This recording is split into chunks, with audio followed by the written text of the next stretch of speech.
Today there are a lot of updates from the Kharkiv direction. Here the Ukrainians changed the tide of the Battle of Vovchansk after successfully retaking control of powerful Russian positions at the local aggregate plant, some of the most important positions in the entire city. This development has led to the gradual collapse of defenses and logistical support, putting Russian forces at serious risk of being pushed out of Vovchansk completely. After nearly 5 months of intense fighting, Vovchansk has become one of the most heavily destroyed cities in Ukraine, with the majority of the destruction concentrated in its northern part. This extensive devastation is significant for the ongoing battle, as it prevents Russian troops from concealing and accumulating their forces in the area. Northern Vovchansk has 2 key strongholds: the high-rise Citadel and the aggregate plant.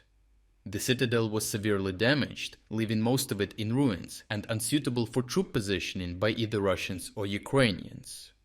Additionally, many surrounding smaller residential buildings have been destroyed or are no longer viable for use by troops. As a result, the only fortified stronghold left in northern Vovchansk was the aggregate plant. Its buildings remain standing due to their strong construction.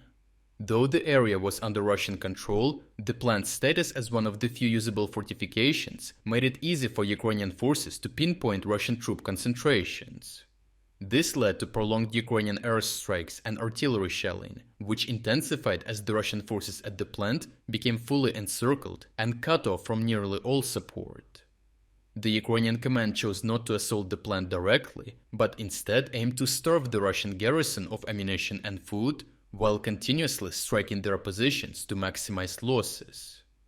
This dire situation forced the Russian fighters to scavenge for food, medical aid and water, as they had no other supply options.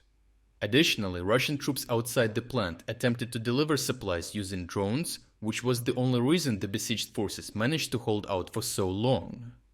This enabled the Ukrainians to capitalize on the collapse of the Russian defense of the plant and finally take it after the Russian defenses and troops holding out there were destroyed after months of intense bombing and shelling.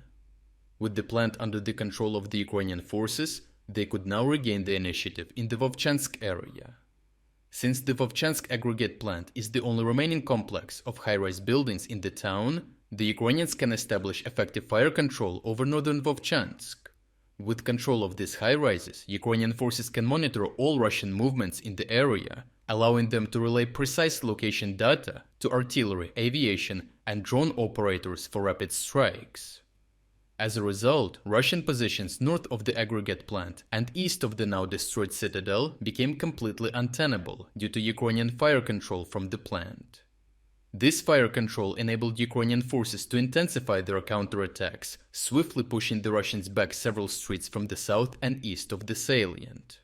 With positions inside Vovchansk nearly untenable for Russian forces, the Russian command has been forced to keep the bulk of their troops in the forest north of the city, leaving only a smaller contingent in the town. While these forces are less exposed to Ukrainian fire outside the city, the fallen autumn leaves are reducing their cover, making it easier for Ukrainians to deploy thermite drones against their positions.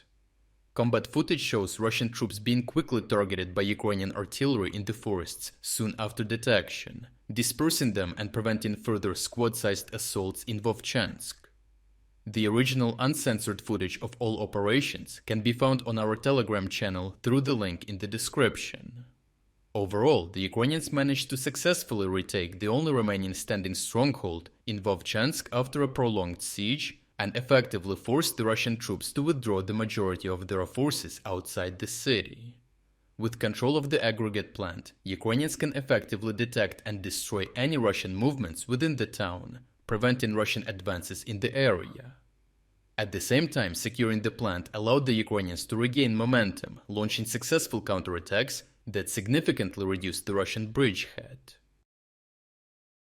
If you're against the invasion of Ukraine and you want to support the work that I am doing, consider making a purchase in the online store UA Supporter.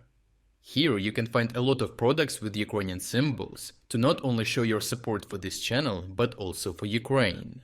The link to the online store is in the description. Thank you for watching this report, and I will see you in the next one.